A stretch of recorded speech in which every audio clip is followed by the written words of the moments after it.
Attila the Hun, the Scourge of God who shook empires. Born around 406 AD on the harsh Hungarian steppes, Attila and his brother Bleda inherited joint rule of the Hunnic tribes in 434 AD after their uncle Rugila's death. The brothers initially honored peace treaties with Rome, even serving as mercenaries for the Eastern Empire. But Attila's true nature emerged after he murdered Bleda in 445 AD during a hunting accident, consolidating absolute power through blood and terror. Attila transformed the nomadic Huns into history's most feared fighting force. His warriors could fire arrows accurately at full gallop, live for days on mare's milk mixed with blood, cover 100 miles daily by switching between multiple horses. The Scourge of God, as Christians called him, led two devastating invasions. 1.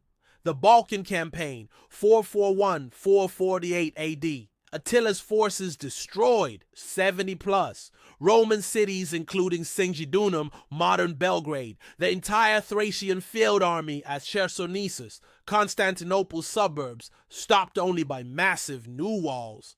2.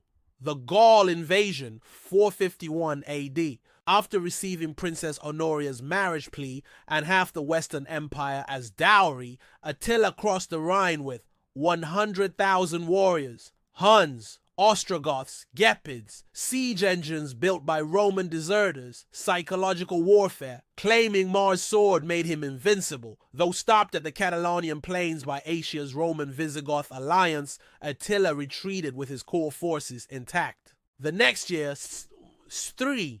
The Italy campaign, 452 AD.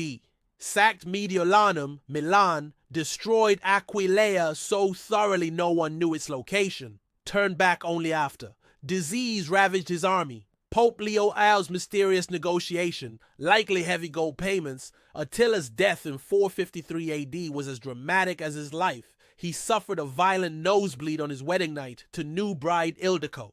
Suspected poisoning was unlikely. The Huns buried him in a triple coffin, gold, silver, iron, with treasures from 100 conquered nations, in a river diverted and returned to hide the site.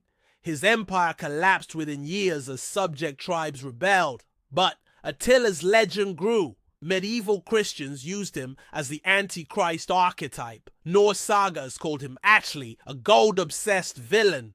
Modern Hungarians reclaimed him as a national hero. Unlike Alexander's empire building or Genghis Khan's administrative reforms, Attila specialized in calculated terror. His psychological warfare, leaving survivors to spread horror stories, made armies surrender before battle. Yet this barbarian spoke flawless Latin and Greek, employing Roman secretaries to draft precise treaties. Attila represents history's ultimate paradox, a brilliant strategist who chose destruction over governance, a nomadic chieftain who humbled superpowers, a man whose death spawned more legends than his life.